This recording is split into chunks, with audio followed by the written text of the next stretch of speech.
The static on the line was nothing compared to the ringing in my ears as my father's words registered through the phone. "You need to come home next weekend. Vanessa's parents want to meet the whole family." My screen flashed with an incoming email, the mortgage pre-approval I'd been waiting for. 6 months in Oregon. 6 months of silence from the people who were supposed to love me. 6 months of not being missed, not being looked for, not being thought of, until they needed something. The cursor hovered over the accept button for my dream home as my father continued talking about appearances and family obligations. I felt my hand tighten around the phone until my knuckles turned white.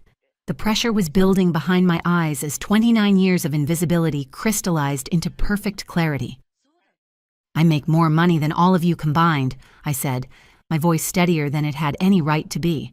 The silence on the other end felt like the first honest thing my father had given me in years. "My name is Ruby. I'm 29, and I build digital fortresses for a living. This is the story of how I became visible by disappearing. For as long as I could remember, I'd been the extra in my family's portrait. Quiet, invisible, acceptable only when useful. My brother Lincoln was the sun, the center, the reason the camera flashed. I was background. When I was 8, I made honor roll for the 3rd time in a row.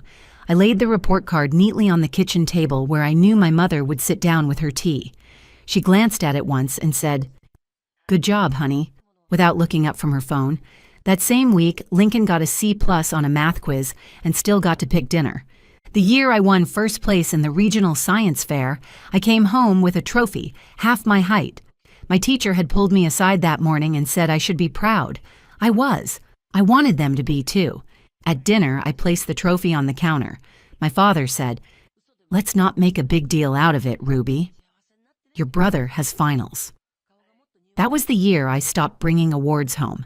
By the time I turned 17, I knew I'd be paying for college myself. I got into a state school with a scholarship, picked up 2 part-time jobs, and stopped coming home for breaks. It was easier that way, cleaner. I graduated early, moved into a shared apartment, took whatever freelance work I could find. My resume grew faster than my social life, but I didn't mind. Work was something I could control. Work didn't forget me at the dinner table. Eventually, I landed a job with a cybersecurity firm based in Seattle. Remote, flexible hours, full benefits. I'd been there almost 3 years now. My boss said I had a knack for untangling the chaos that other engineers overlooked. My savings account had commas in it. My fridge had real food. My inbox had a pre-approval letter from a mortgage broker. I was finally thinking about buying a house. Nothing big, just mine. So when my father's voice tried to pull me back into obligation, into performances dressed as family duties, I didn't flinch. I just let the silence stretch long enough to make it clear I wasn't coming. "You need to come home next weekend." That was the first thing he said. Not hello, not how have you been, just a directive delivered like I was still 18 and waiting for permission to breathe. I leaned back in my chair and stared at the ceiling. Why? There was a pause. I could practically hear him rolling his eyes through the phone. "Your brother's engagement dinner. Vanessa's parents want to meet the whole family. They're very traditional." Of course, not a reunion, not a reconnection, just another image to maintain, a daughter-shaped placeholder at the table to round out the illusion of family. "I won't be there." Another pause, sharper this time. "What do you mean you won't be there?" "I mean exactly that. I have other plans." "Ruby, this is important for your brother's future. They're high-profile people. It'll reflect badly on us if you don't show up." There it was, us, not me, not how I was doing or where I'd been, just the optics. "I moved to Oregon 6 months ago," I said, my voice steady. "I'm not flying across the country for a dinner I wasn't even invited to until now." Silence, the kind that isn't quiet at all, but charged like air before a storm. "You moved to Oregon? Without telling us?" "You didn't know where I was before. Why would this be different?" His voice dropped low and tight. "How dare you move without telling your family? What's your address?" I almost laughed. "Do you even remember my last one?" He didn't answer right away, and that told me everything. "That's not the point." It's exactly the point, I said. You're not asking because you care. You're asking because now it's inconvenient not to know. Ruby, this isn't how families work. No, I said, but it's how ours always has. I hung up. My hand didn't even shake. For a moment, I just sat there letting the silence rush back in. Then the screen lit up again. Missed call, then another. Then a text from him, from my mother, then Lincoln. I didn't answer any of them. I just turned off my phone, made myself tea, and stood on the balcony watching the light drain from the sky. By the next morning, the texts had turned from reminders into guilt, and from guilt into threats. By the end of the week, I'd received 6 voicemails, 11 texts, and 2 emails with subject lines like, "Can we talk?" and "Family should stick together." My mother finally called. Her voice was tight with restraint, like she was trying to sound warm without dropping the script. "Sweetheart, this isn't like you. You've always been so respectful. Your brother's counting on you. Vanessa's parents are formal people. We need to show unity." Unity, a word that means nothing when it's only summoned for guests. "I'm not going," I said simply. "Ruby, don't be difficult." "I'm not. I'm being honest." She sighed, frustrated. "It's just one dinner. You don't have to stay long. Smile, say a few words, and then you can disappear again if that's what you want." "You mean like I already have?" Another silence. Then she hung up. Lincoln tried next. His tone was different, less forceful, more confused. "Look, I don't know what's going on between you and Mom and Dad, but can't you just show up? For me?" I almost felt something, almost, but I remembered all the years he looked away while I was overlooked. "No," I said, "not this time." The next day, my father called again. His voice had shed the pretense.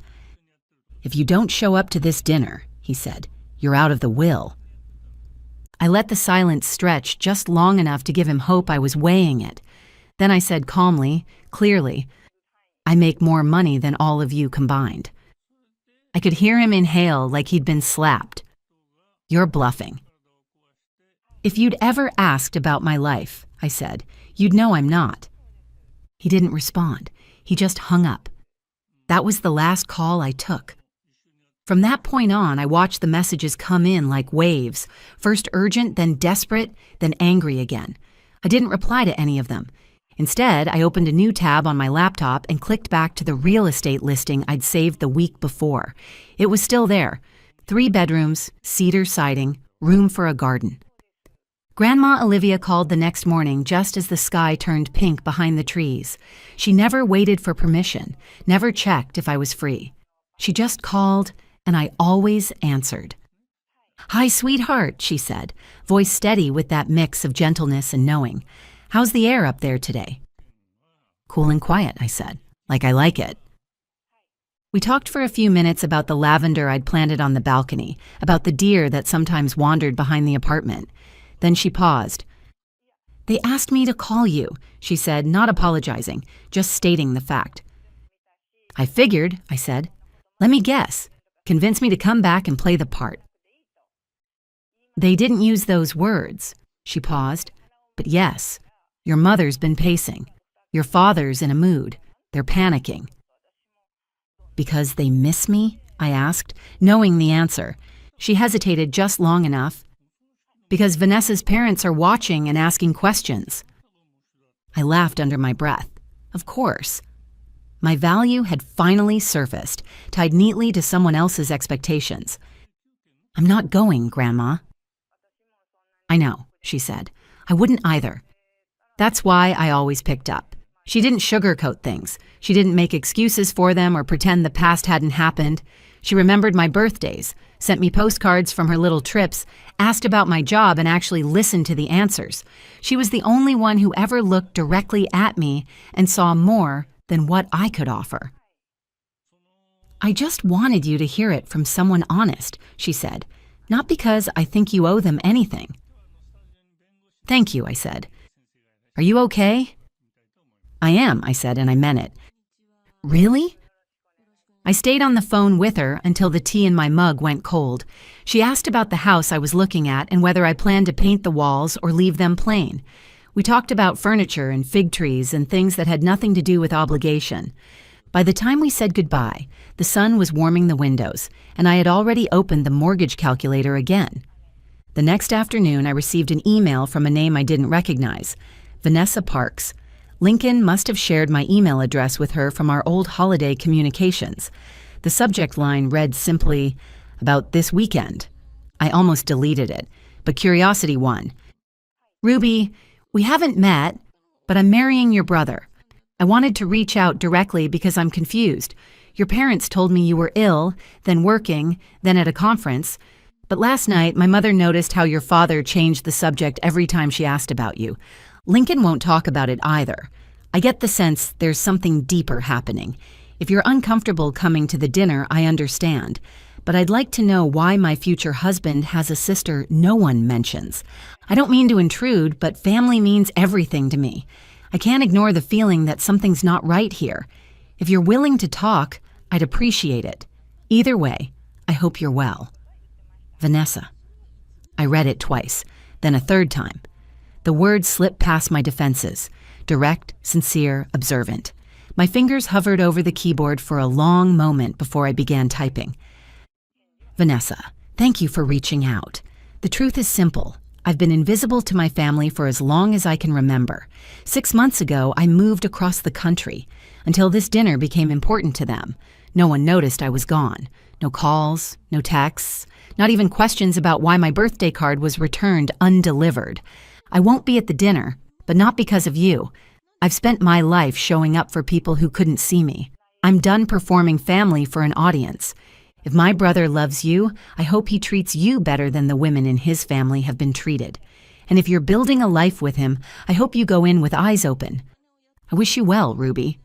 I didn't expect a response, but one came within the hour. "That explains a lot. Thank you for your honesty.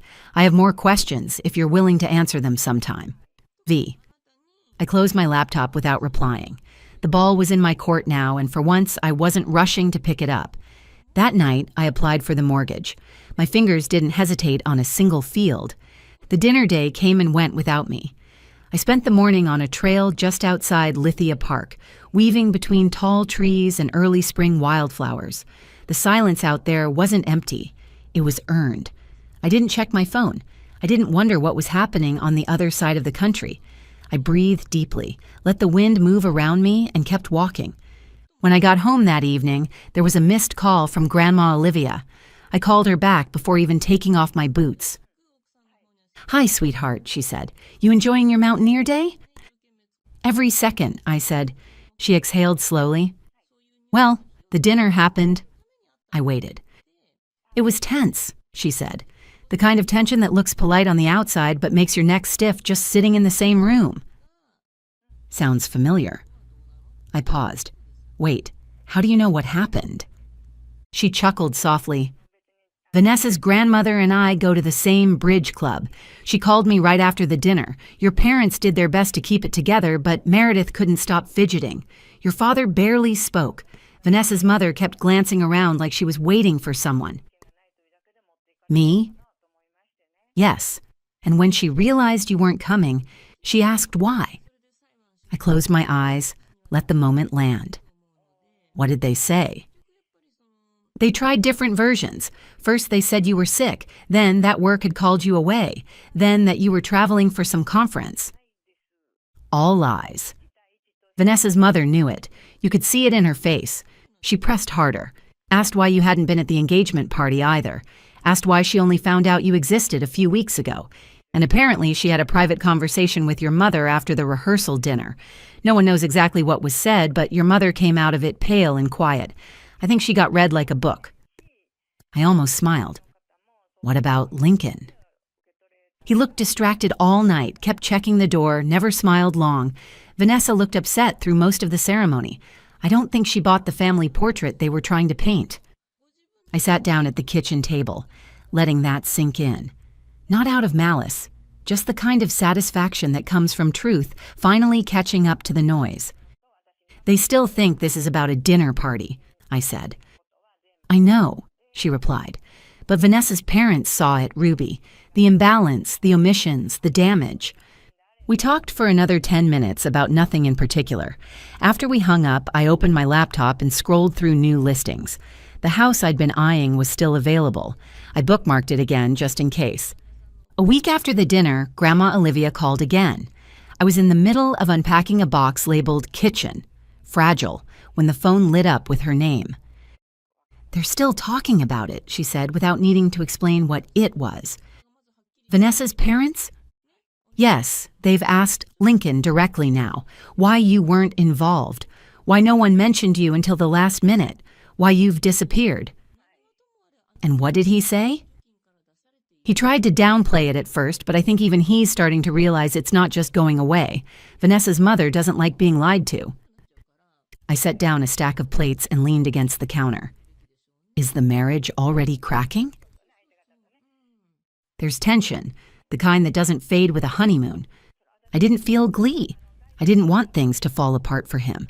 I just felt still, like watching ripples in a pond after dropping a single stone. They've started asking around, Grandma said. Your parents wanting to know who might have your new number, your address.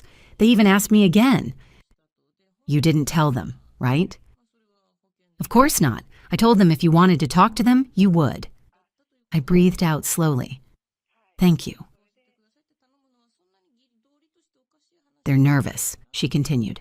Not just about you, about what Vanessa's parents might do, what they might say, what this might mean for Lincoln's future. They're worried about damage control, I said, not about me. Yes, she said quietly, but they're starting to realize this doesn't just disappear.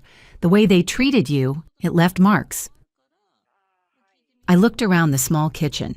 Sunlight on the counters, new dish towels folded by the sink, a window above the stove that overlooked a row of pines. This wasn't just where I lived, it was mine. They're the ones who disappeared, I said. They just didn't notice until someone else did. She didn't reply right away, but I could hear the pride in her silence, the kind that never had to be spoken out loud. 3 days later, an email arrived from Vanessa again. Ruby, I hope this isn't unwelcome. Things have been tense since the dinner. Your parents are acting like nothing happened, but my mother won't let it go. She keeps asking questions I can't answer. Lincoln finally admitted that no one has spoken to you in months. He seemed surprised when I asked why, like it had never occurred to him to wonder. I'm questioning everything now. The family I thought I was marrying into feels like a carefully arranged photograph with pieces missing. My parents are suggesting we postpone the wedding. They say families that keep secrets keep other things too. I don't know what to do, but I keep thinking about your email, about being invisible in your own family. I can't unsee it now. Vanessa. I read it twice, then once more. Her words carried no manipulation, no guilt, just genuine confusion. I hesitated, then replied. Vanessa, I spent years trying to be seen in that family. I achieved perfect grades, won competitions, graduated early, built a career, and none of it mattered. The day I stopped trying to earn their attention was the day I started becoming myself. I didn't disappear to punish them. I disappeared because staying visible required too much of me and gave back too little. If Lincoln and my parents are struggling now, it's not because I left. It's because someone finally noticed the empty space I occupied for 29 years. Whatever you decide about the wedding, make sure it's for you, not for appearances. Some family portraits look perfect until you notice the daughter's eyes never smile. Ruby. I didn't expect what happened next. 2 days later, my phone rang with an unknown number. Against better judgment, I answered. Ruby. Lincoln's voice sounded different, smaller, uncertain. I said nothing, just waited. I got your number from Vanessa. She said she's been emailing you. She has. The silence stretched between us, years wide. Vanessa's parents want to cancel the wedding, he finally said. They think our family is dishonest. Aren't we? That's not fair. When's my birthday, Lincoln? Another silence. It's in spring.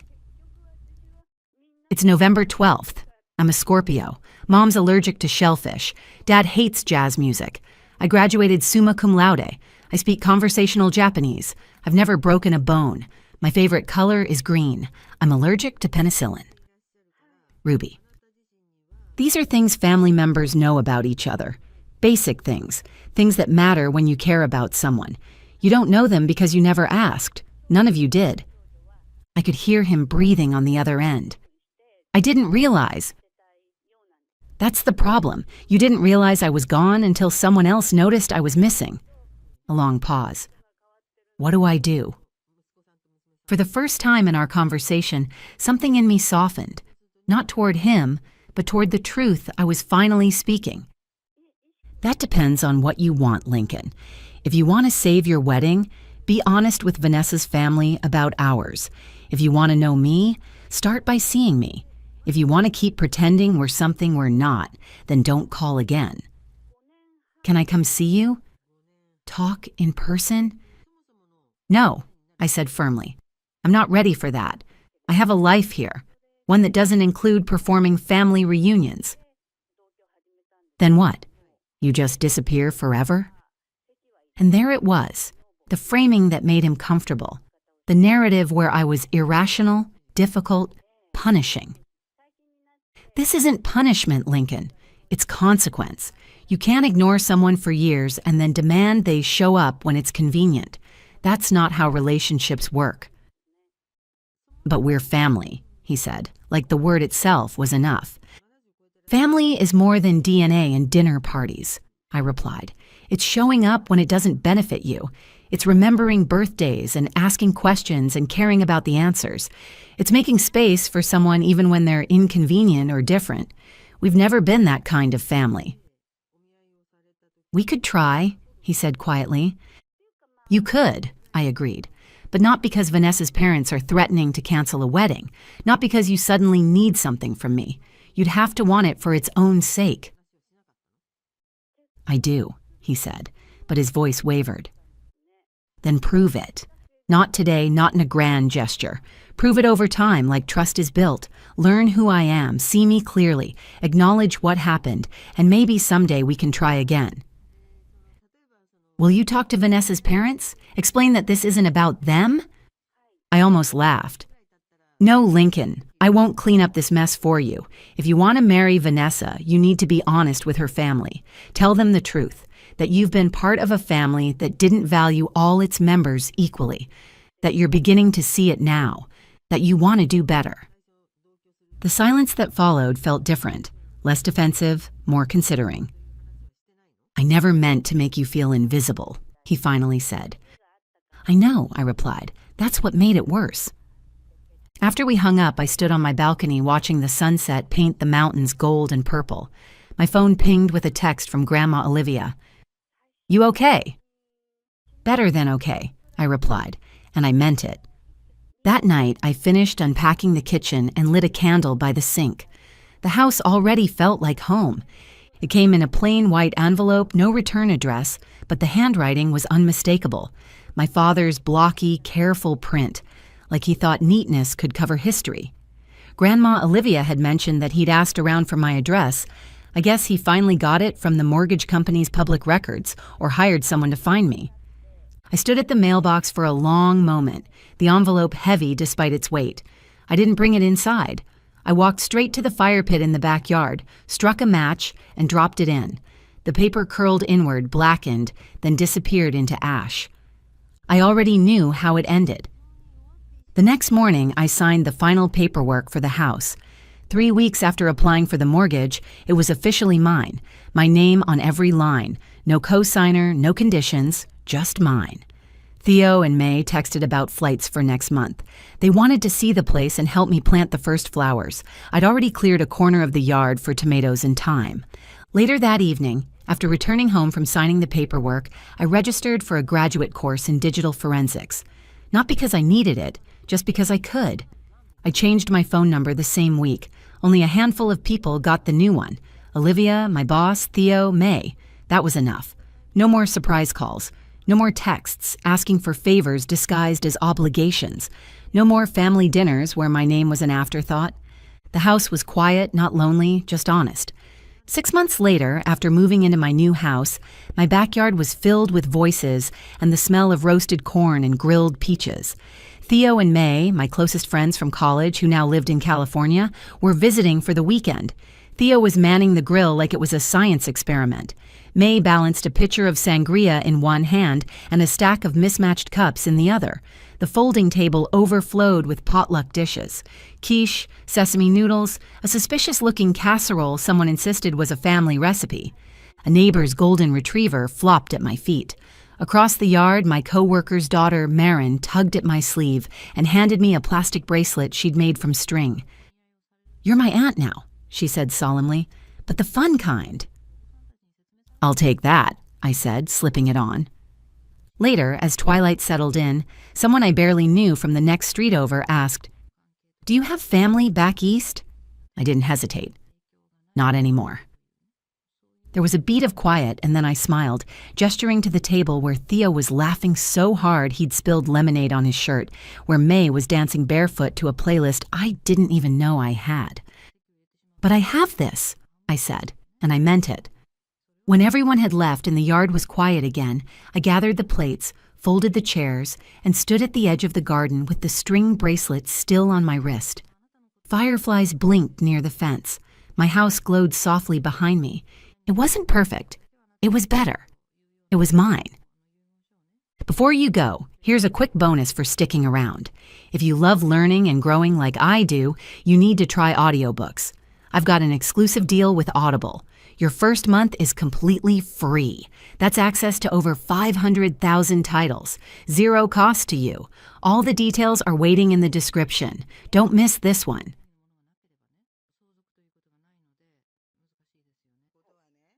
The sudden shift in Margaret Collins' tone made my fingertips go cold against the worn leather of my father's chair. Harrison Global Enterprises was sold 3 years ago, she announced through the video screen, her silver hair gleaming under professional lighting. The grandfather clock in the hallway seemed to tick louder in the silence that followed. I watched my brother's expressions transform in real time. James' perfect composure crumbling, William's confidence evaporating as they processed what this meant for their inheritance expectations. "Sold?" William's voice cracked. "That's impossible." "To whom?" James demanded, the edge of hysteria already creeping into his tone.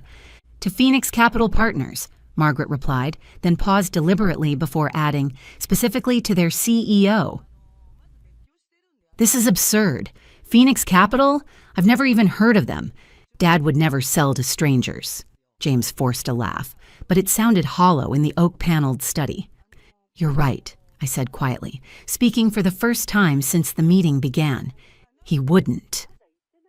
Both brothers turned to stare at me.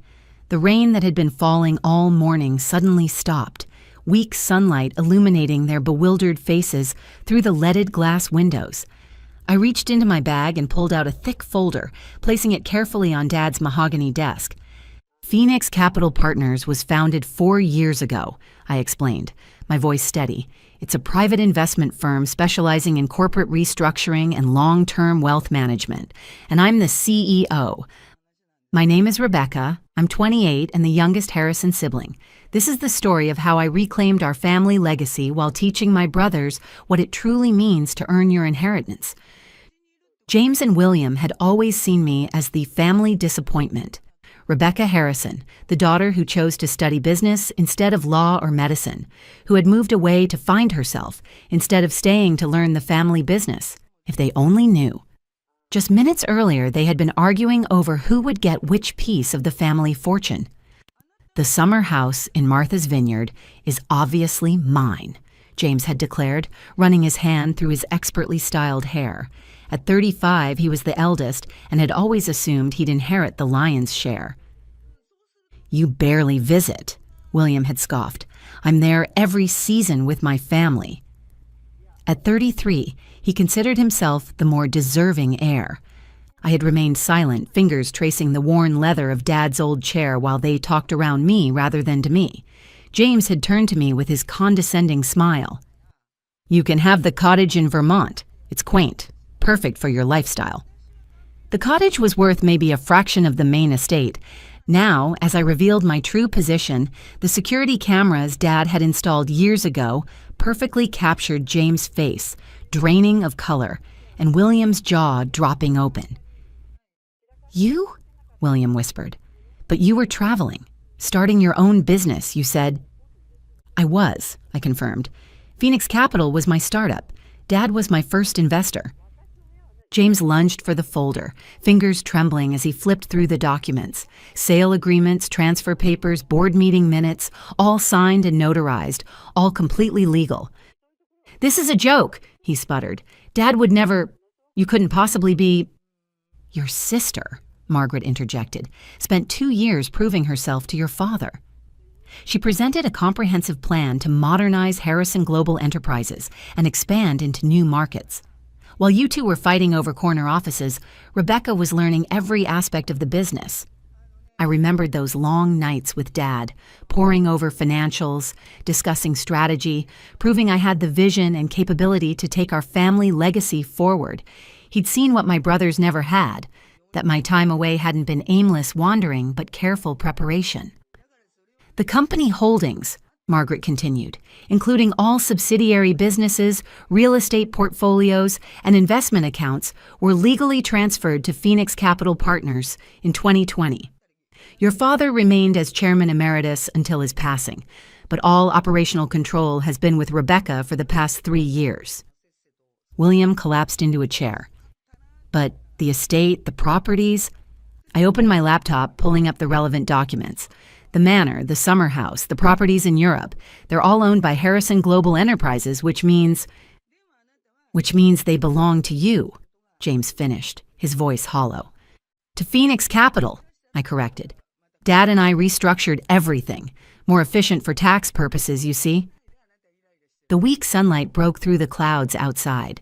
Somewhere in the house, the housekeeper was probably preparing afternoon tea, just as she had every day for the past 30 years. But in this room, the world had tilted on its axis. "Why?" William asked. "Why the secrecy?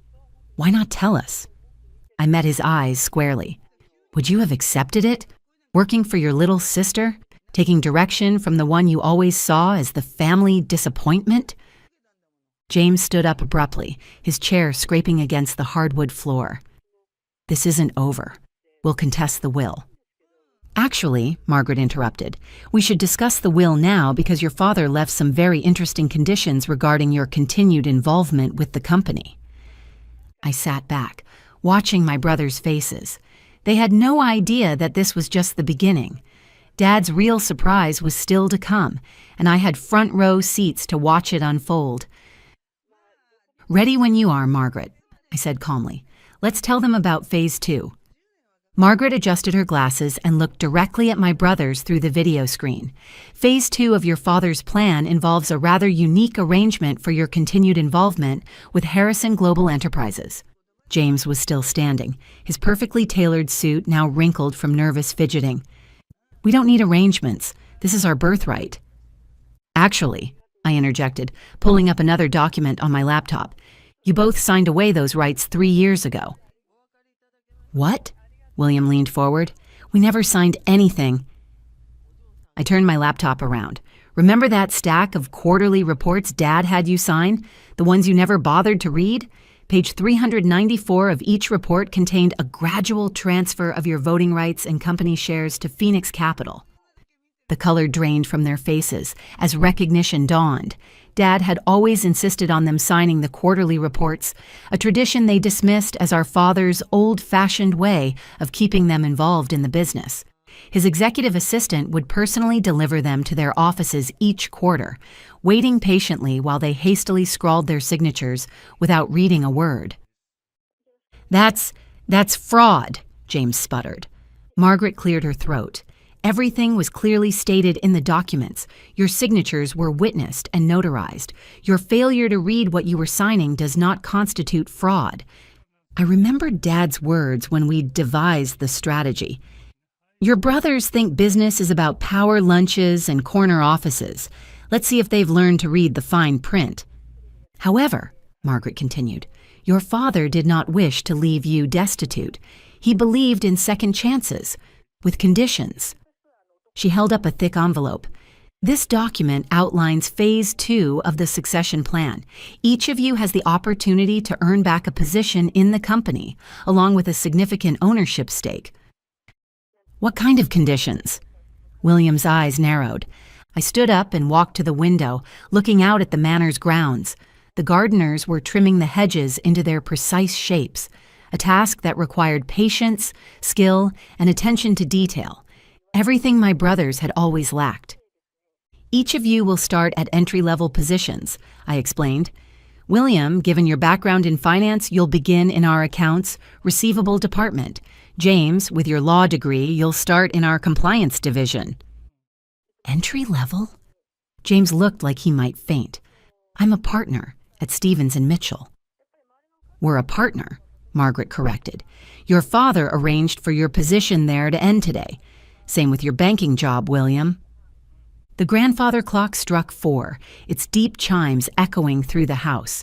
Right on cue, both their phones buzzed with emails, resignations effective immediately, drafted months ago by Dad's legal team. This is insane, William whispered. You can't just... I can, I said quietly, and I have. But unlike you two, I'm offering a genuine opportunity. Prove yourselves over the next 2 years, learn the business from the ground up, and you can earn back your places in the company. And if we refuse? James asked.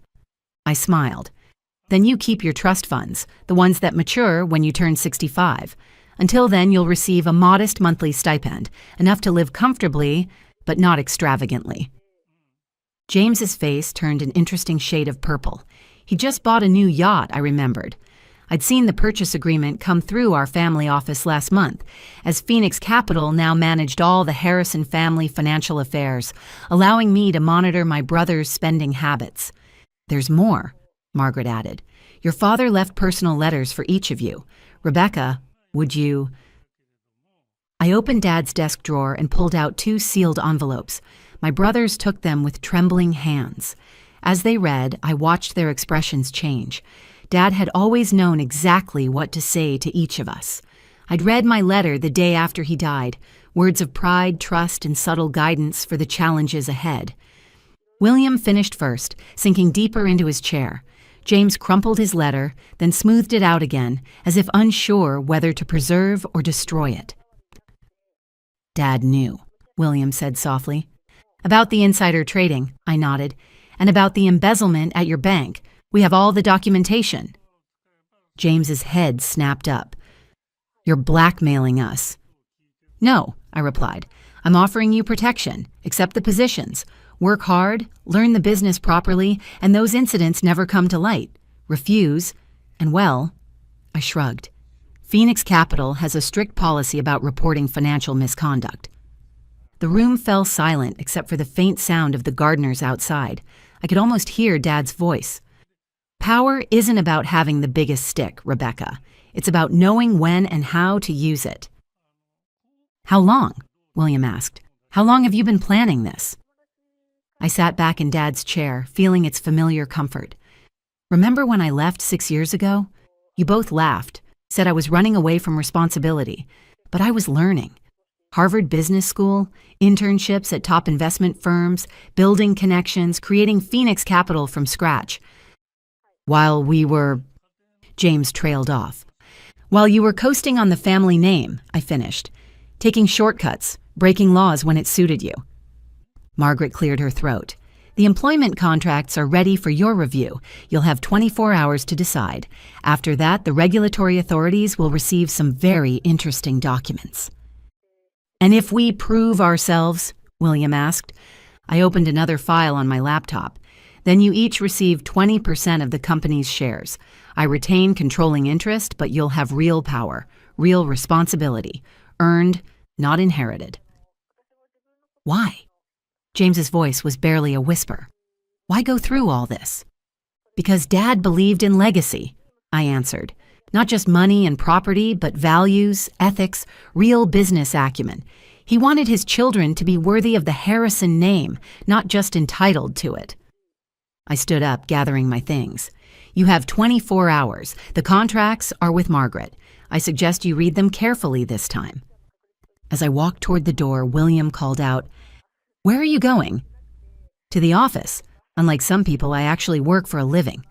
I paused at the threshold. "Oh, and James? Call the yacht broker. You're going to need that money for rent." The security cameras recorded their stunned faces as I left.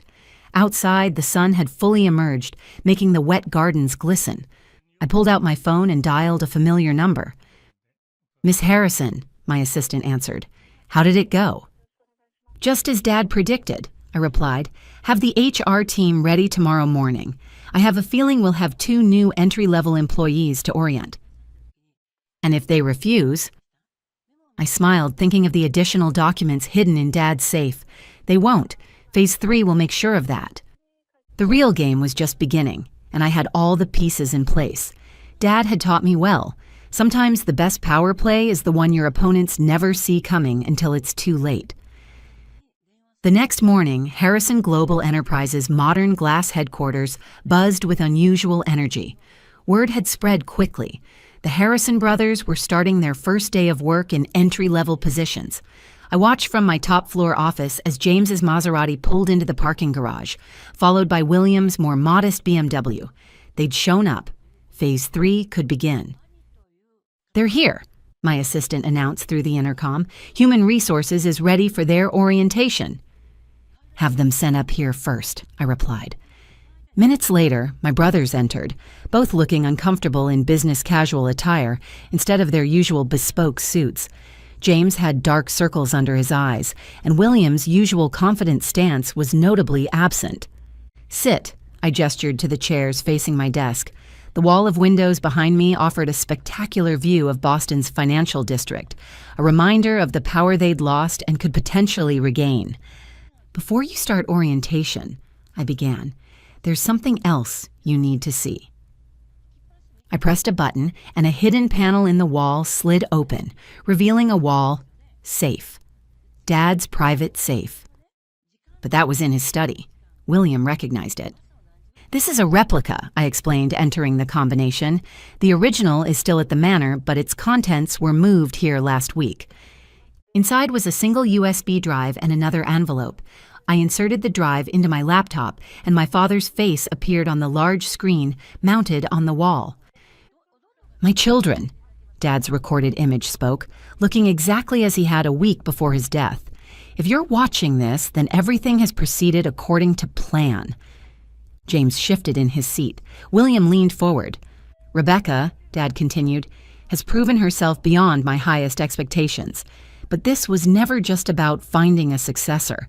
It was about saving our family." The camera panned to show documents spread across his desk. "James, William, I know about everything. The insider trading, the embezzlement, attempts to undermine your sister when she tried to introduce modern practices to our company." My brothers paled. There was more they hadn't told me, clearly. "But I also remember you as children. William, who cried when his pet fish died and insisted on a proper funeral. James, who gave his allowance to a homeless man and tried to hide it from us. You weren't always driven by greed and entitlement." Dad's eyes seemed to stare directly at them through the screen. "That's why I agreed to Rebecca's plan, not just to protect our company, but to save you both." "Your plan?" William turned to me. "I engineered Phase 3, I said. Dad modified it, but the core concept was mine." On screen, Dad held up a familiar document. "This is the real inheritance document. Rebecca doesn't just control the company, she controls your futures, but not as a punishment, as an opportunity." He smiled sadly. "Your sister understands something you both forgot. True wealth isn't in bank accounts or property deeds, it's in the relationships we build, the trust we earn, and the legacy we leave." James wiped his eyes quickly. William stared at his hands. "So here's the final twist," Dad continued. "Rebecca has full discretion over your employment conditions. She can modify them, accelerate them, or terminate them. But there's one condition even she can't change." I opened the envelope from the safe and spread out the contents. "Family dinner," I said quietly. "Every Sunday, mandatory attendance. No business talk allowed." "Because," Dad's recording continued, You need to remember how to be a family again. Rebecca will lead the company, but she needs her brothers, not as employees, but as family." The screen went dark. In the silence that followed, I could hear the faint hum of the office air conditioning and the distant sound of traffic below. "There's more," I said, pulling out final documents. "If you successfully complete 1 year, not 2, of genuine effort in your positions, you'll each receive 15% of company shares.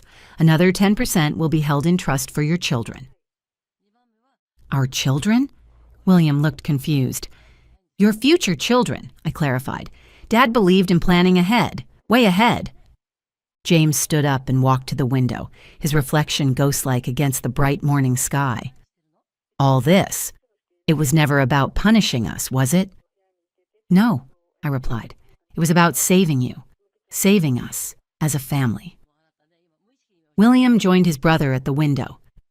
"We were horrible to you, Rebecca. All those years you were—" "I know," I agreed, "but you're still my brothers. And Dad believed you could change." "And you," James turned, "do you believe we can change?"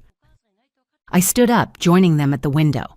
Below, the city was fully awake now, people rushing to their offices, living their lives, pursuing their dreams. "I believe," I said carefully, "that this company needs more than just my vision. It needs your legal expertise, James, properly applied this time, and your financial acumen, William, used for growth, not personal gain. But first," I continued, "we need to rebuild trust, starting with Sunday dinner." "Where?" William asked. "My place," I smiled. "I make a mean lasagna, and I have pictures from my Harvard graduation that you both missed, plus all your childhood embarrassments that Dad secretly saved." James actually laughed, a real laugh, not his usual condescending chuckle. "You're going to hold those over us forever, aren't you?" "Of course I am. I'm a Harrison, after all." The next few months weren't easy. James struggled with taking orders from younger colleagues.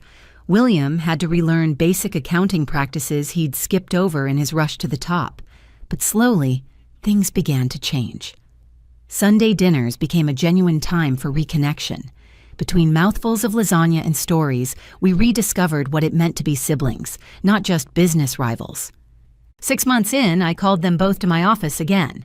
They entered cautiously, but with more confidence than that first day. "The board is impressed with your progress," I began, "especially the ethics committee." "Is this about the shares?" William asked. "It hasn't been a year yet." "No," I smiled. "This is about Phase 4. "There's a Phase 4? James groaned. "Dad's reaching from beyond the grave again." I laughed. "Actually, Phase 4 is mine. How would you both feel about joining me in a new venture? Something separate from Harrison Global, but complementary, a chance to build something together as equals." Their faces showed surprise, then interest. We spent the next 3 hours discussing possibilities, arguing good-naturedly about business models, markets, strategies. It felt right. 1 year to the day after that first inheritance meeting, we gathered in Dad's old study. The security cameras were still there, silent witnesses to our family's transformation. "I have something to show you," I said, pulling up the footage from that dramatic first meeting. We watched our past selves, barely recognizing the entitled, angry men and the defensive, prepared woman we'd been. "We were such idiots," William mused. "Were?" James quipped, earning a playful punch from our brother. I looked at them, really looked at them. James had lost the arrogant edge to his smile. William's eyes had renewed the kindness I remembered from our childhood, and I had gained something too. Brothers I could trust, not just with business, but with my life. "Dad would be proud," I said gently, "of all of us." The security cameras were quietly recording this moment too, but we didn't need recordings anymore to remember who we were or what we meant to each other. We were Harrisons, not just in name or inheritance, but in spirit. And that, as Dad had known all along, was worth more than any estate.